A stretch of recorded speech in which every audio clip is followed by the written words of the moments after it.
All right, so I want to say thank you to everyone for joining us today. I'm Casey Vanderstrick, Principal of Solve Innovation Future, and I'm joined by Nargis Banasadi, and we're excited to welcome you back for episode 3 of our for-purpose leadership and entrepreneurship series. Today, we are thrilled to be joined by 2 experts in the field of employee and stewardship ownership, Brock Barton from King Arthur Flour and Camille Canon from Purpose Economy. And we'll get into some of the details of how and why and what this looks like on a day-to-day basis.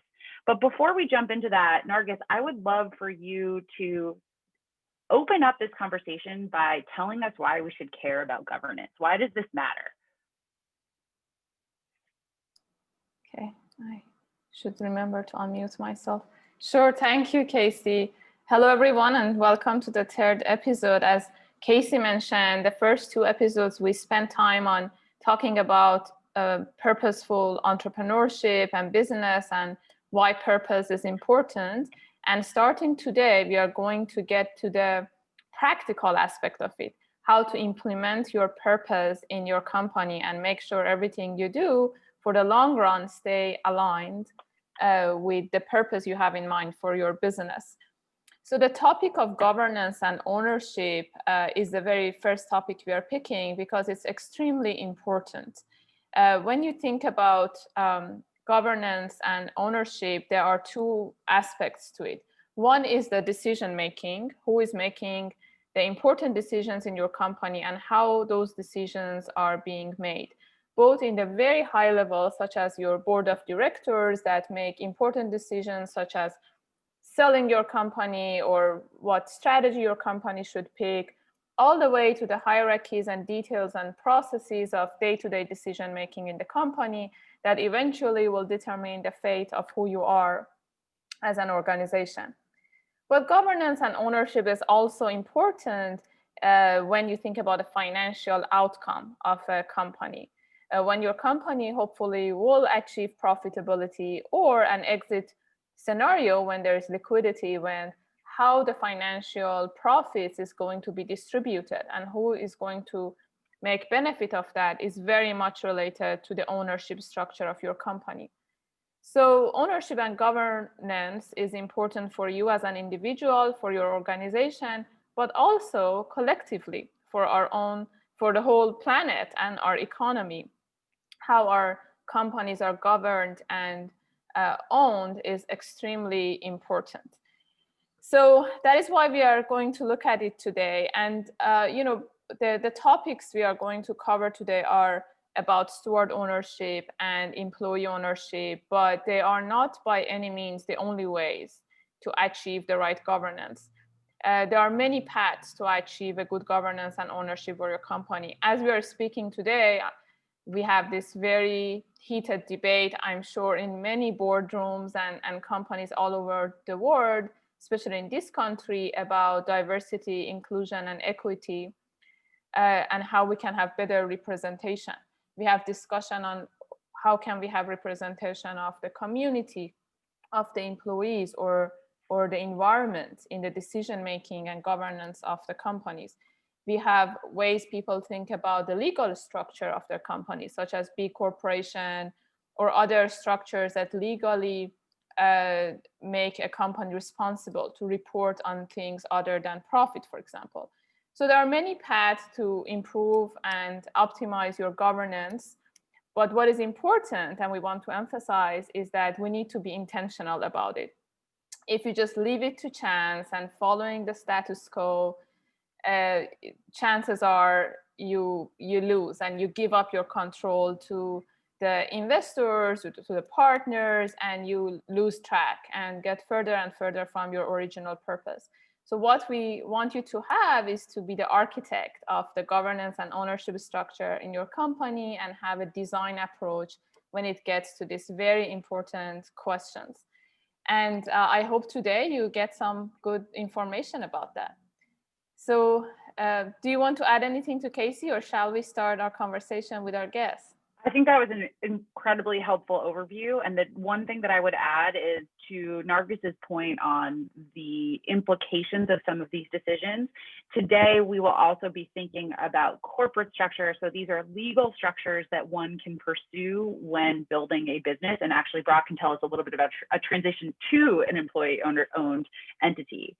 There are also governance structures and strategies that do not require specific legal status. For example, there are certifications like B Corporation certification, which is a separate process around aligning different systems within your entity to get a certification. So we won't cover that today, but we can talk about that in the future. So with that, Nargis, I will let you take it away with Camille. Sure. We are very, very happy and excited to host Camille Canon from Purpose Economy today with us. She's a partner in Purpose Economy, a nonprofit in the US, and support businesses and communities in converting to steward ownership and raising values-based capital.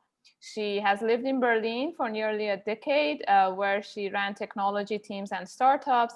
And more recently, she spearheaded a real estate development initiative in Northern California for urban green builders, focused on affordable housing, social enterprise, and community building. Camille, welcome to our conversation today.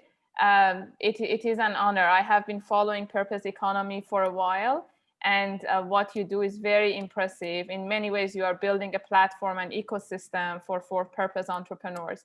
So tell us a little bit more about who are you, who is Purpose Economy, and what you're doing. Awesome. Well, first off, thank you. I think that spaces like this are really essential to both, spreading different thoughts around ownership, governance, and finance, but also providing access for entrepreneurs who are looking to lead purpose-driven businesses, the information and knowledge that there are different ways of building their business. So I'm Camille Canon. I'm a partner at Purpose US, and I also work with our international team.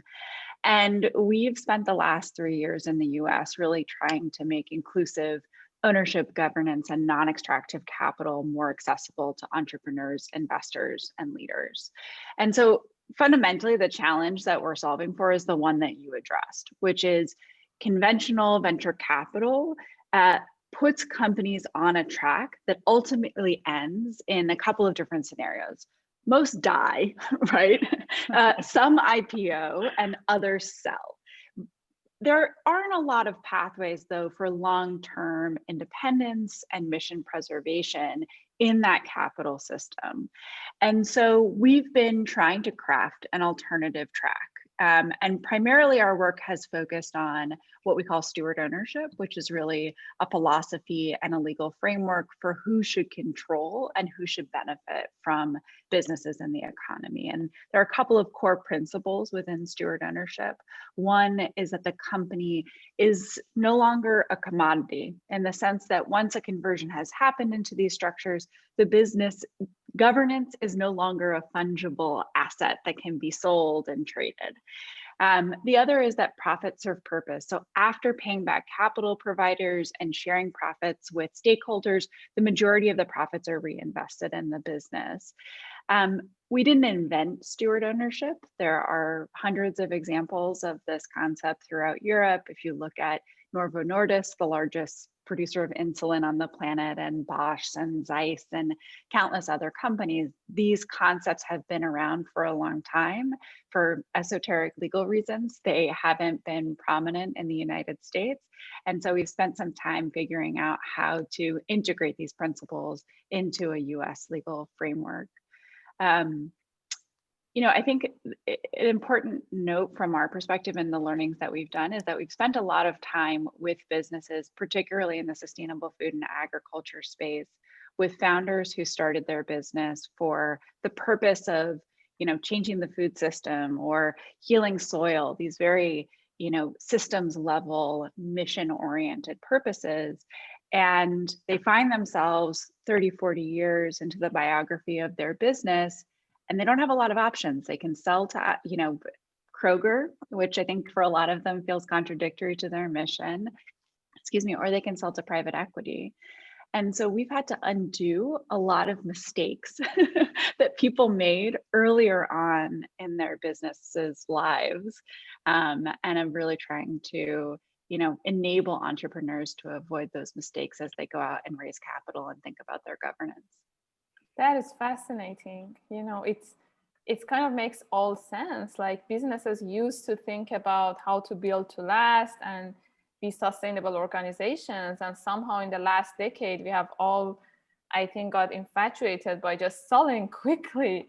And now we have all these monopolies. And especially in the new areas, you want to create new businesses such as clean tech, for example. There are not many exit scenarios anyway. So you need to find a path to sustainability yourself.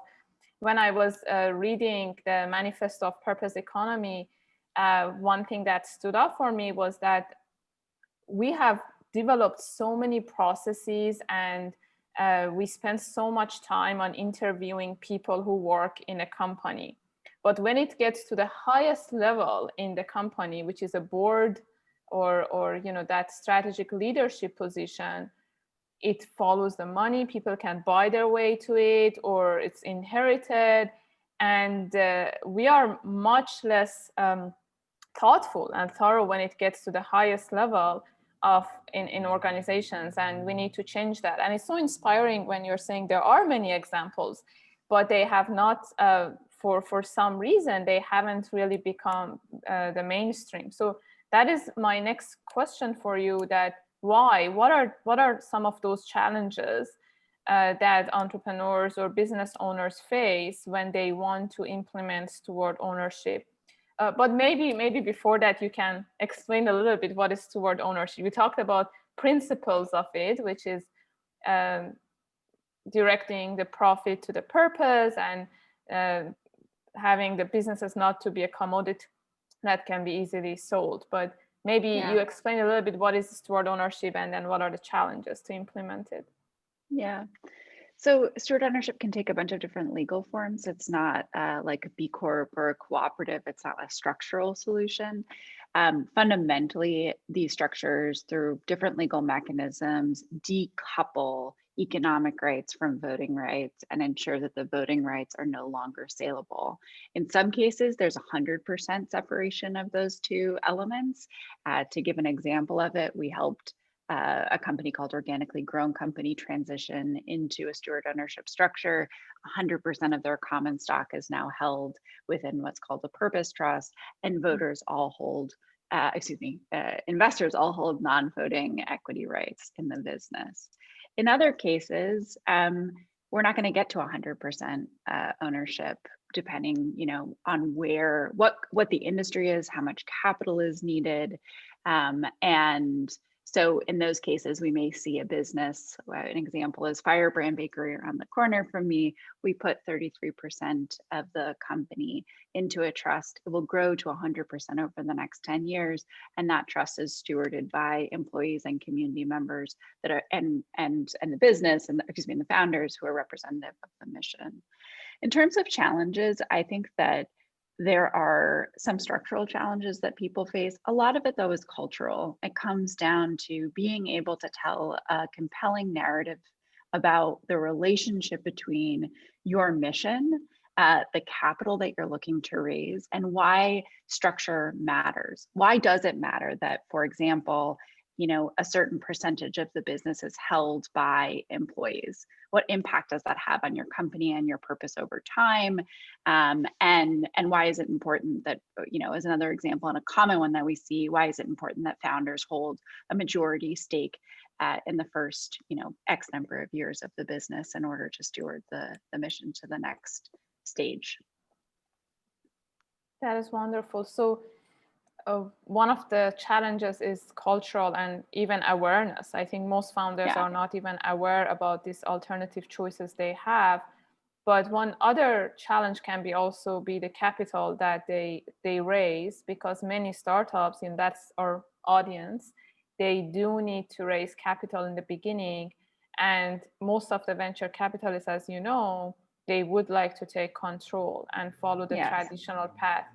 So are you seeing that there are alternative capital structures, or are you seeing that those venture capitalists can still achieve their goals even inside the steward ownership models?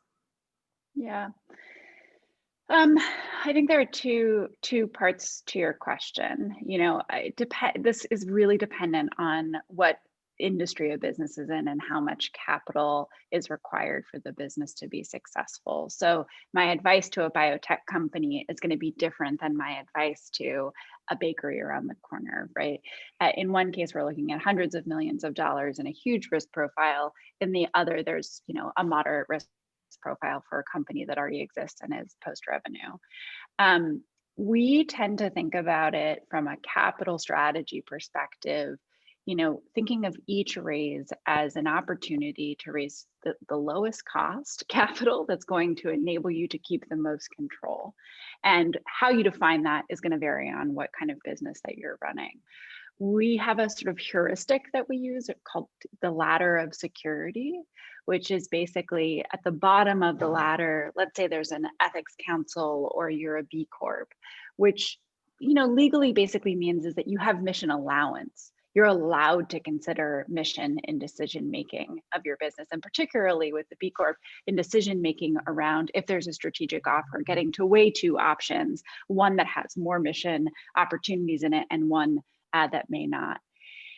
As we go up this ladder of security, we have at the very top ownership, right? That is the most secure form of protecting mission long term. But in between B Corp and ownership, there are also things like stakeholder minority ownership and maybe protected board seats for particular stakeholders, or super voting shares for founders, and golden shares to protect particular aspects of your articles or bylaws. And so we tend to think of each round as an opportunity to go further up that ladder of security if your objective is long-term to protect the ownership and sort of intergenerational stewardship of your business. So to give an example of that from a company that we're currently working with, we're working with a biotech company that's in the newly emerging psychedelic psilocybin space. And the medicines that they're using and that they're looking to replicate, they have a long indigenous tradition to them. They potentially have, you know, huge health impact on communities that have been conventionally denied access to healthcare. And so in that case, it's really important to them that 10% of the business is actually held by that community. They know that they're going to IPO eventually. They're raising hundreds of millions of dollars, but it was really important for them from the onset to say, this 10%, we want to acknowledge belongs to this community and we want them to participate in the governance going forward. That's one version of the story. Other versions of the story are, you know, 100% conversion to stewardship or steward ownership a year or two into the business. So it really varies. That's very cool. So it's really not one size fits all. There's such a big continuum of the options. So a couple of questions that come to my mind. One is that, do you have success stories that people actually did transition to steward ownership and it translated to business success for them? And the other also is just where entrepreneurs can find these resources of how to start making steps towards better governance for their companies. Yeah. There are a bunch of success stories that we've been able to support. One that is Ecosia, the German, based in Berlin, the search engine. They use their profits to plant trees from ad revenue. And a couple of years ago, the founder thought that he was going to convert the whole business into a nonprofit. Basically, he realized that he was sitting on $100 million worth of value and he didn't want to sell the company. And so we helped him convert the business into a steward ownership structure. 100% of the voting control is now held by 5 people in the core team. Another example is Zeal, a business that was started by a woman named Marlene, who was the co-founder and CEO of Shapeways in the Netherlands. She had gone out and raised tens of millions of venture capital dollars to start a 3D printing company, had gone down that path. And when she started her next business, which is an eco-fashion distributed manufacturing company, she said, I'm not doing it that way. I've been on that path. I know what happens. If I'm going to start a mission-driven business, I'm going to do it sort of right from her perspective from the onset. And so she's raised several rounds within the steward ownership structure. All of that equity has been structured as non-voting with a redemption right integrated into it. There's a, I think, 3x expectation, 3 to 5x expectation for the investors coming out of that deal. That's super cool. So my last question was that where entrepreneurs can start thinking about even transition. We're a good place to start. I'm happy to share our website. It's purpose-economy.org. We've been building out a suite of tools and resources for folks to use, both to get a better understanding of what's possible, to your point, but also to start going down the path of how does this actually apply to my business and what I'm hoping to achieve.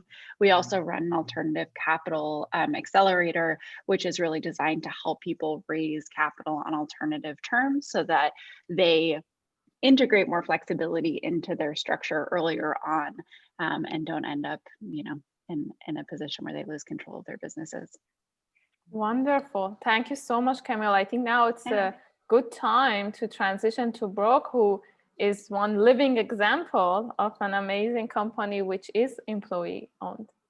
Yeah, that's exactly right. And Brock is joining us from King Arthur Flour, which initially was not employee owned and made the transition about 20 years ago, 2004. So Brock, thank you for joining us. Would love to have you introduce yourself and maybe share the King Arthur Flour story.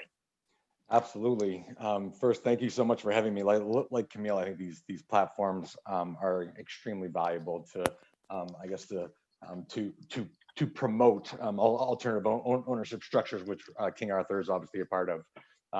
So I'm Brock. I'm the Vice President of Finance at King Arthur Flour. I'm also a trustee on the ESOP board of trustees. So that creates a little interesting dynamic, which we could maybe discuss in a little bit. But as Casey mentioned, the King Arthur's journey to employee ownership has been somewhat long. We actually were America's oldest flour company, started in 1790. So we've been around for nearly 230 years. And over time, originally King Arthur was named Sands, Taylor and Wood. So our prior owners, Frank Sands, was a kind of member of that family-owned business. Originally in the Boston area, but Frank and his wife Brenna had ties to Vermont and New Hampshire. So moved the company north, and so the employee ownership idea, I guess, started in the 90s. Kind of the folklore, if you will, is Frank was reading Jack Stack's great game of business, for those who are familiar with that, which really promotes ultimately employee ownership. So open book management, transparency, which would ultimately lead to more employee engagement. So when Frank and Brenna were looking for an exit strategy, they were kind of ultimately thinking through those ideals. There was like within King Arthur, they were doing those things anyway. So ultimately thought it was a good move, and obviously there were tax benefits to both them and a future company transitioning to employee ownership. But that journey, if you will, started in 1996, and it was a gradual transition where there was first a 30% stake, and then they added on a 40% stake, and then the final piece was 2004. So we've been partially employee owned for about 25 years, 100% employee owned since 2004. And to the reference to the B Corp and the Benefit Corp. So in 2007, King Arthur was one of the founding B Corp members, and also became a legal Vermont benefit corporation. So I think Vermont was one of the early adopters, I believe, of benefit corporations. I think the majority of states now, 30 or 40, recognize it as a structure. And while I wasn't here at that time, what seemed to be, again, comparable to what Frank and Brenno were talking through when they went to employee ownership, of something that the business was doing anyway. King Arthur, as far as commitment to all stakeholders, not just business partners, shareholders, but also the environment, community, et cetera. It became one of the, it fell under the same umbrella, if you will, where we were doing this anyway. So why not kind of take that leap and become a legal benefit corporation. And I think how it plays, while it may not have felt like a huge leap, it plays a large role in how we transact today. So as a trustee, I have a fiduciary responsibility over, or I guess a fiduciary responsibility to the shareholders. And within that comes kind of there's obviously a financial weight, if you will, but the benefit corporation provides that flexibility, if you will, to be committed to investing in your community, investing in your environment. In our case, we're investing in agriculture. And while it may have not necessarily a negative financial impact, but it has a financial impact. But that overarching structure provides that flexibility and that I guess that luxury to invest in things that we believe is right. And I think whenever I speak of my experiences at King Arthur Flour, I think the word refreshing always comes to mind when I'm explaining my tenure here, because it truly is measurement by a triple bottom line, we call it. So people, planet, profit. And obviously profit allows us to invest in the people and the planet, but it's been, like I said, refreshing and inspiring to see how the company moves forward with that kind of with that approach. And I think through that it cements a culture across the company that kind of strives towards that common goal. Yeah, I love that uniting factor of the structure, and that you can really think about how a legal setup can actually connect back through the way people act on a day-to-day basis, and really being cognizant of that. You said two things that resonated with me. The first was, we're doing this anyway, and I'd love for you to say what is this, right? What does that mean? Right. And for those of us joining that may be running entities that are probably doing this, if I'm guessing what that means, why aren't more companies structured this way, and why should they be? Yeah, so I think as far as an employee ownership, I would be the first to say that it's probably intimidating as far as a legal structure goes. And it's certainly, I guess not to use an expression, but it's certainly playing the long game. It's a commitment, and there's certainly administrative burdens that come along with it. But I think once that commitment is there, there's a clear benefit, both financial, both culturally, as I kind of referenced, where the level of employee engagement and transparency. I think from a finance perspective, the transparency has been the biggest piece, where we have a town meeting every month where I'll stand in front of the company, now virtually stand in front of the company, and talk about our financials, good, bad, indifferent. And we are clear, we're clear with our expectations, we're clear with our next steps. And coming from I was in public accounting prior to my life here at King Arthur, coming from a world where that was foreign. I think while there may be a concern that the employee ownership structure allows for more consensus decision making, I almost, and it is a concern, but I feel at the same time, it's if leadership informs in the appropriate ways and is clear and is transparent, that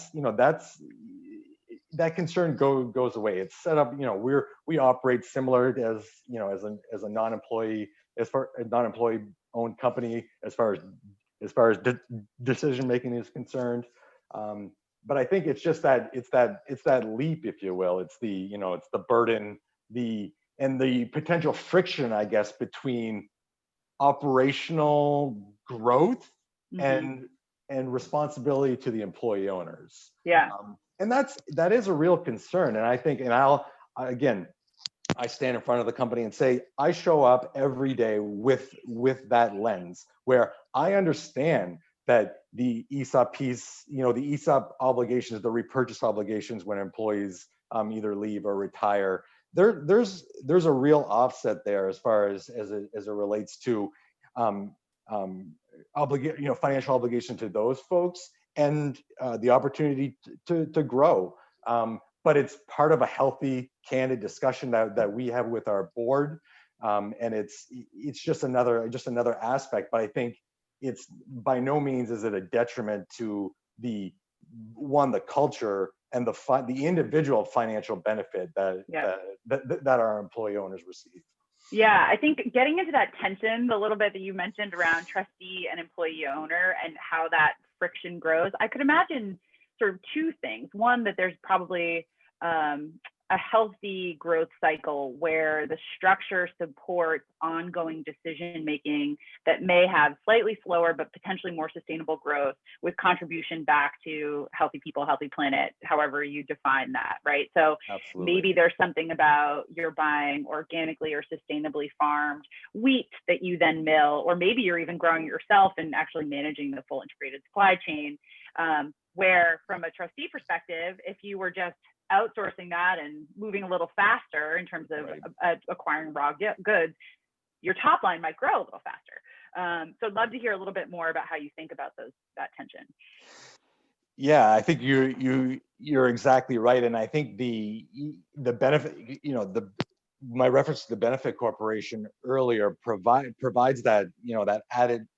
I wouldn't necessarily call it security, but it just adds that element of that gives us that added confidence to pursue these opportunities and not to focus solely on that kind of that large top line, year one, short-term growth, where it certainly it becomes part of the mantra. And I think I hate to keep on referencing back to the to the town meeting, but that is a conversation that we have continuously. And what I appreciate and love so much about the transparency is, we could do X, we could do Y, we could make profit sharing 20% instead of 10%, but we're not going to, because we believe strongly in this own employee ownership structure, and we don't believe that sets us up for the long term. So the same way we talk about profit shares, the same way we talk about 20% of our goal is to double our organic wheat in 5 years, and that's not free. That's going to cost money, and again, because we inform, because we're transparent, the employees are engaged. They're part of the mission, part of those values, and understand that we're not playing the 2 to 3 year game. We're dedicated to the ESOP for the long term. And I think to go back to your why wouldn't somebody do it? It's part of every day. It's the long term. We say, we've been around for 230 years. We want to be, an ESOP for another 230 years. And there's no, the exit strategy is not part of the conversation. Yeah. And so 2 questions, and then I'd love to bring Camille back and have you guys chat with each other and share some strategies with our solver teams and with the broader audience. But thinking about really tactically, I think your role in particular is really interesting, right? As you think about how do you recognize obligations on your books, and how do you really think about the way that the structure filters down into your financial accounting, and some of those sort of tactical pieces of your work? Yep.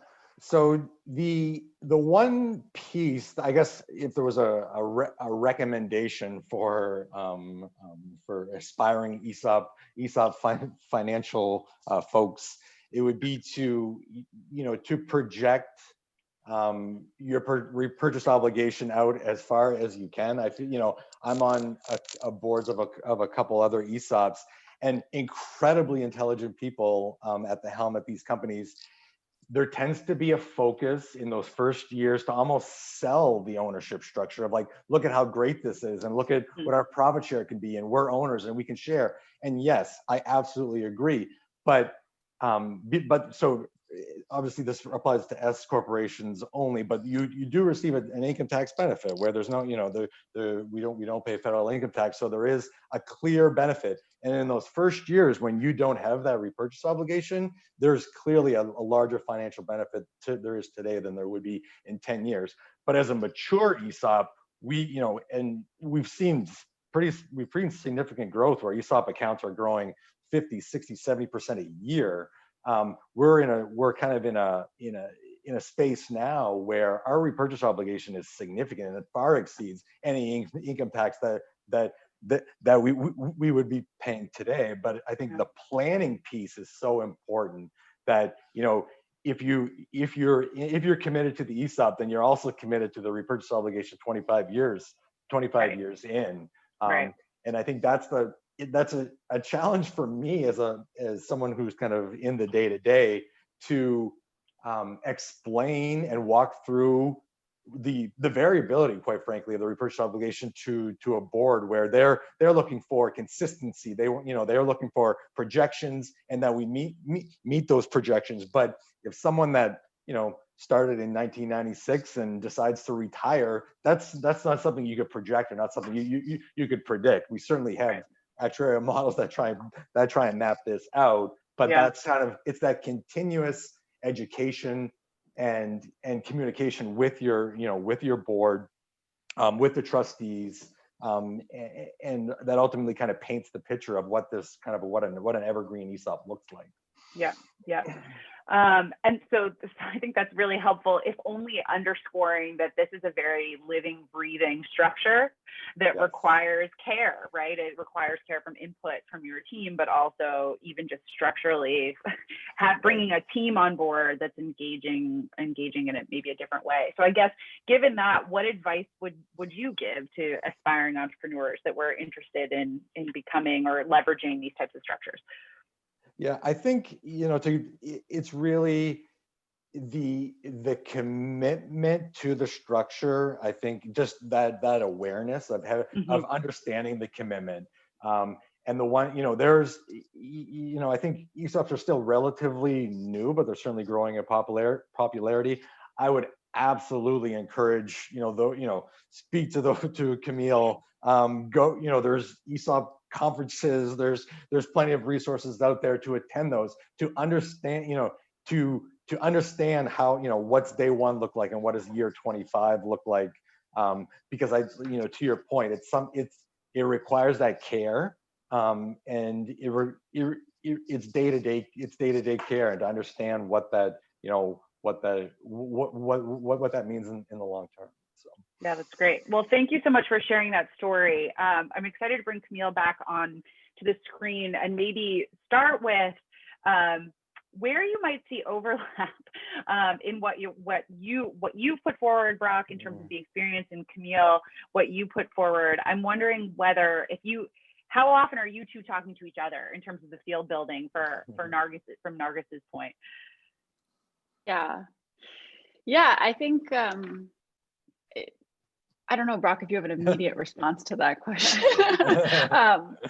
Brock and I are just meeting for the first time, so he and I have not done field building together so far. But I think that this is a really, really big field with a huge amount of impact, both on the individual lives of businesses and entrepreneurs, and on a macro level, this question of, who by default is controlling companies and who by default is benefiting from value generated by those companies.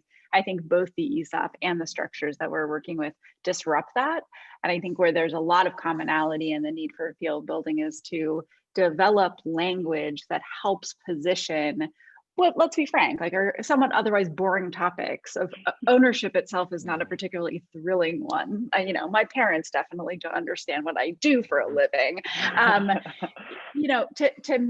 To contextualize it within the things that people care about, within topics like the environment, to give people language for how it impacts community wealth building, as well as intergenerational wealth building. So, yeah, and I just to add to that, I think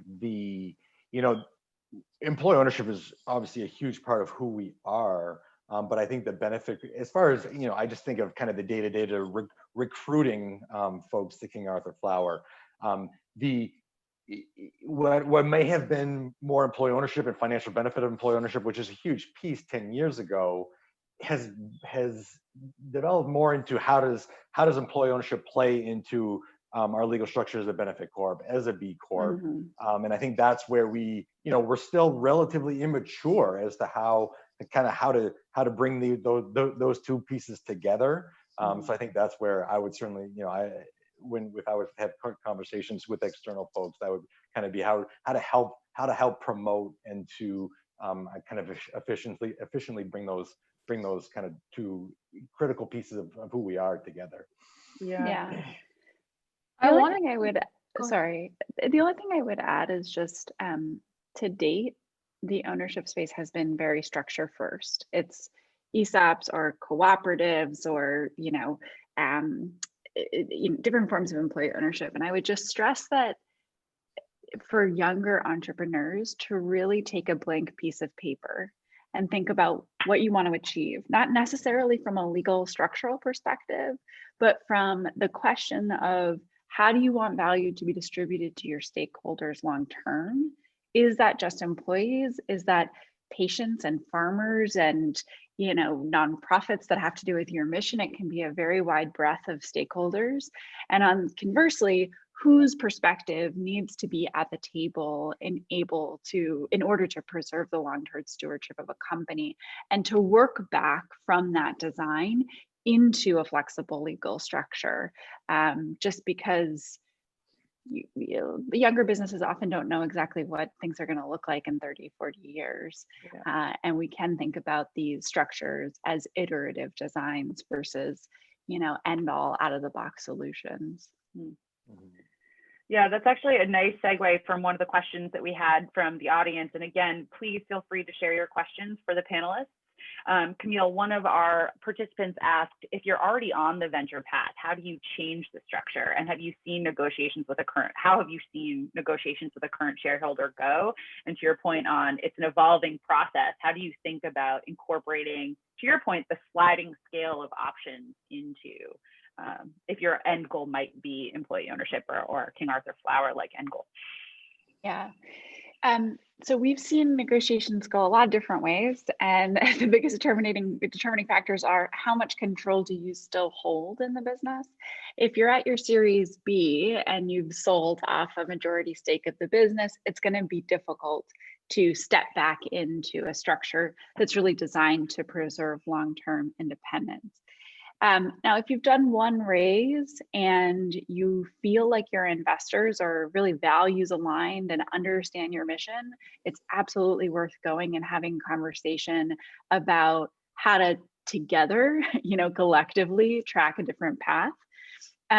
Our advice, if you've done a seed round and you've raised on a convertible note, no problem. That doesn't deny you access to any of alternative structures going forward.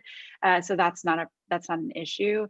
I think the best practice that's emerged is to be really transparent with investors if you think you want to go down an alternative path, because those conversations can be really difficult if people sign on expecting, a future huge liquidity event, and then you say, actually, we don't want to go public, or we don't want to sell, and we want to maintain our independence. The last consideration there is just that investors, both from the structure of their funds from a timeline perspective, as well as from a fiduciary duty, may be handcuffed in their level of flexibility. So if they are 6 years into a fund and you go and say, hey, we'd actually like to extend the term of this so that we can grow in a more long-term sustainable way, they may not be able to legally provide you with that flexibility or to take a lower share price. And again, that comes back to the question of like, how much control do you have and negotiation power coming along with that. Yep. That's, I think, super interesting. And maybe, Brock, if there's follow-on, how do you currently, obviously growth capital and project finance is something that you still, I'm sure, are leveraging. How do you think about that once you've made this transition and sort of working with investors and building sort of your own financial capacity?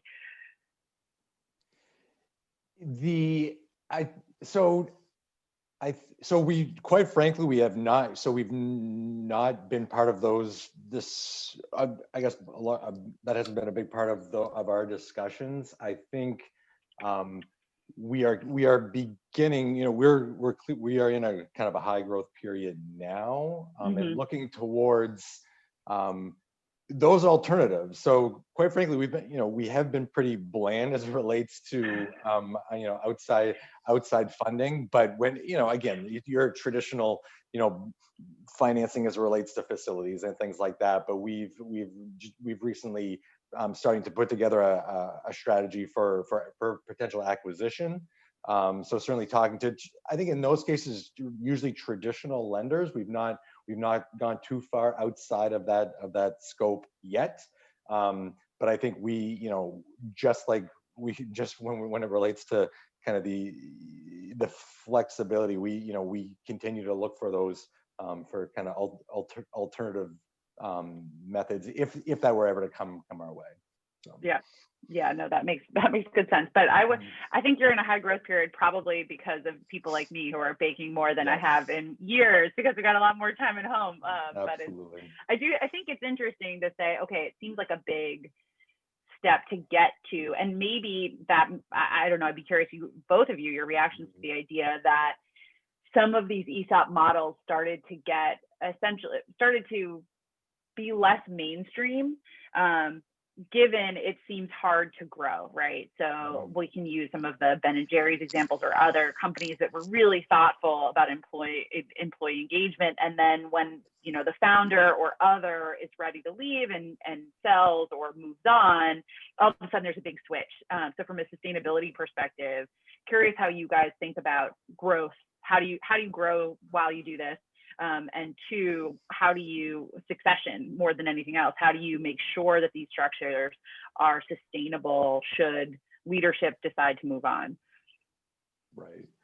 I think from a growth perspective, and again, not to be overly boring, I think as we've expanded across the country in the early 2000s, significant growth, but again, consistent throughout the last 20 years, and then recently due to stay at home and the rise in baking, there's been significant growth.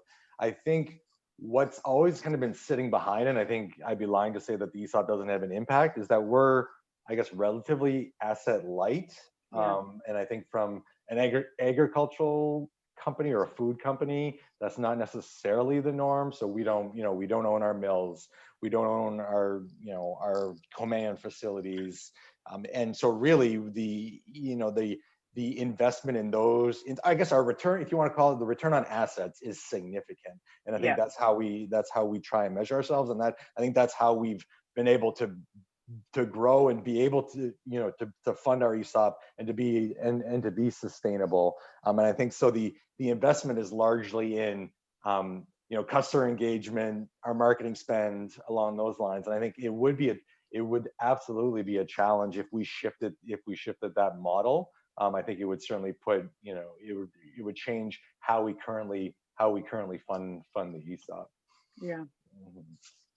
Yeah, I would just add to that. I think it's important to note that the ESOP isn't necessarily designed to be it can be, but isn't designed explicitly to be a long-term institution, right? I think that the core difference between the steward ownership models that we operate with and the ESOP is that the steward ownership models really fundamentally take businesses out of the profit maximizing paradigm. And they do that by recoding fiduciary duty. So Brock, you as a trustee of your ESOP, you still have a fiduciary duty to maximize the benefit for the employee shareholders.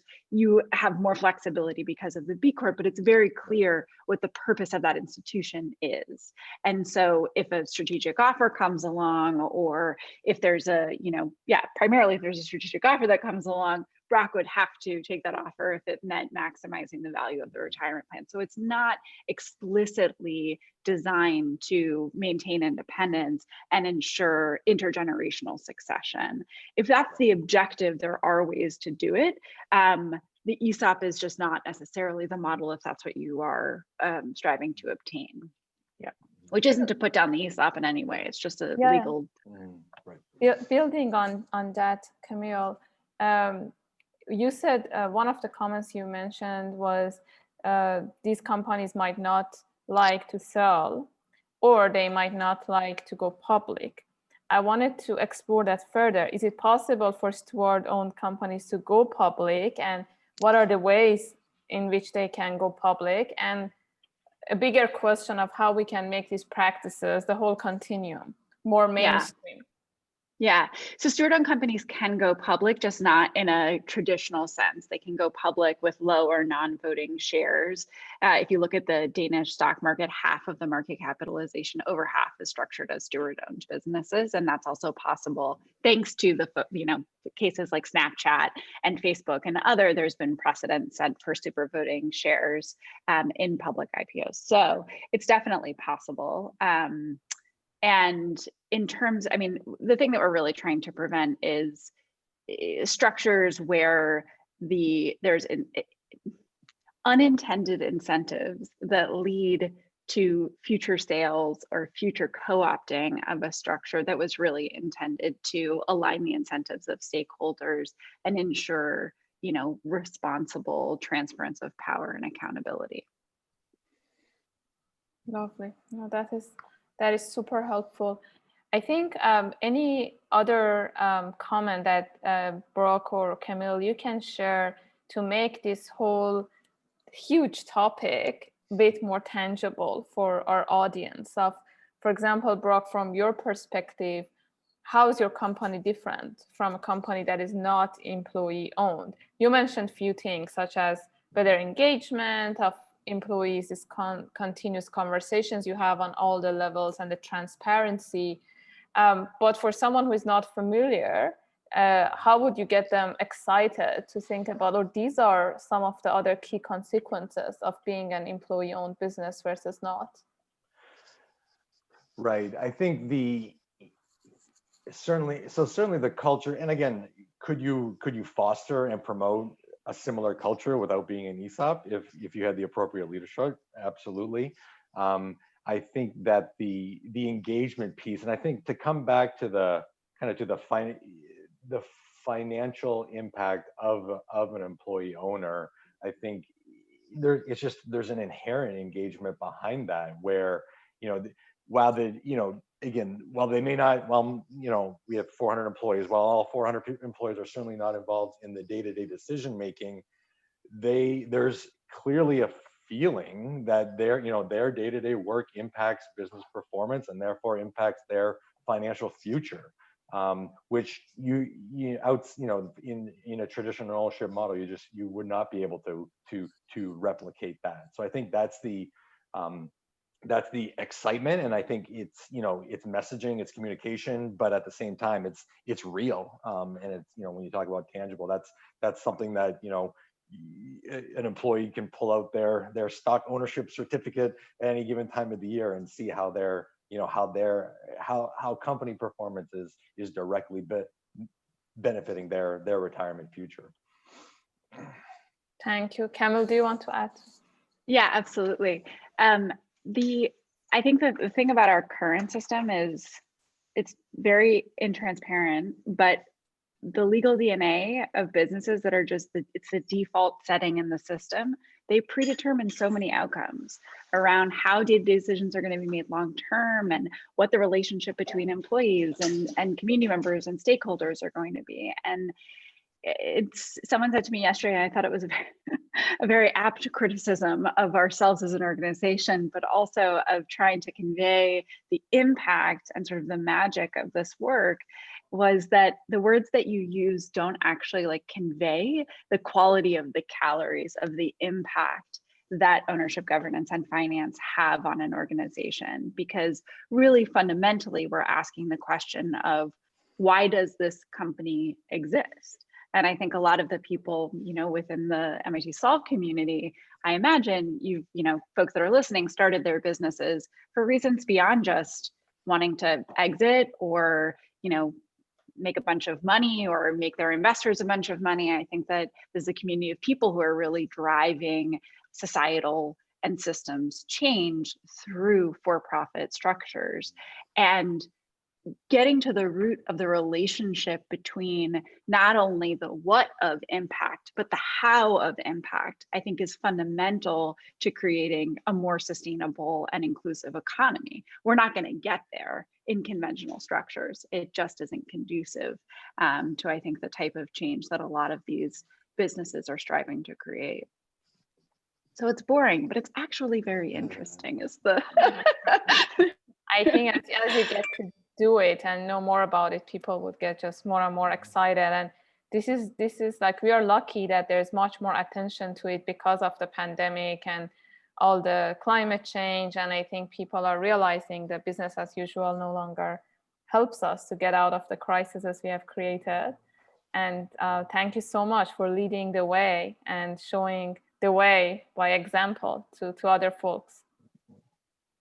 Yeah, I think we really appreciate you joining. And there was one last question that came from the crowd that maybe we'll end on, but this is just maybe a chance for you both to expound on where we stand and the role for these types of companies moving forward. So the crowd has asked, are these structures, and specifically King Arthur Flour, more vital or sustainable given external economic shocks like a global pandemic, and where if society is moving into a place where people are more cognizant of their impact on the earth and their impact more broadly, we're a part of a movement around reimagining capitalism. Are these structures more vital or important than before?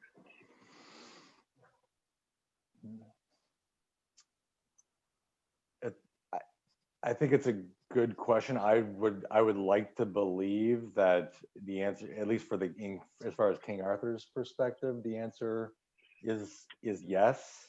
I think if anything, our growth, not yes, largely due to folks staying at home and baking more, but the I guess the messaging around community engagement, and I guess the sustainability, specifically as it relates to agriculture, has been prevalent through the last 10 months. And I feel that's been part of, not to get into the weeds of market share, but we are far exceeding the gold medals, the Pillsburys. Well, yes, they're up as well, but we're 3-4 times as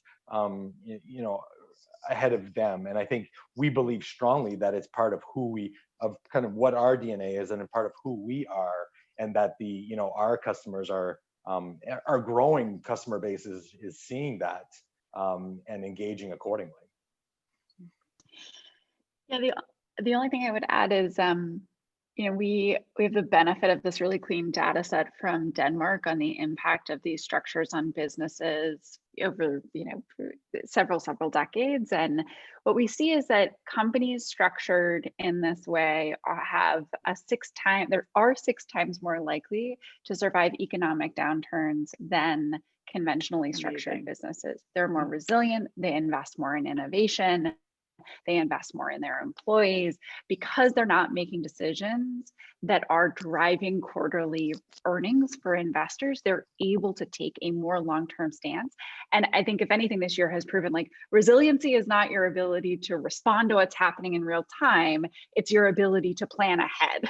And so these structures, implicitly enable people to do that type of planning and to integrate resiliency into their business and capital strategies. That's great. Well, thank you both for sharing your story and sharing your advice and your guidance. We are hopeful that this is the first step in a journey of more work like this and more work together. And we are very grateful to you for your time. Thank you so much, both of you. We look My forward pleasure. Thank to you. staying in touch with you both and have our next webinars exploring more aspects, other aspects such as financial, alternative finance, financial side, funding, business models, and so on. Yep, exactly. And we look forward to seeing everyone in the new year for the next installment. Yeah, Thanks so much. Thank you. Thanks, everyone. Bye-bye. Take Bye care. now.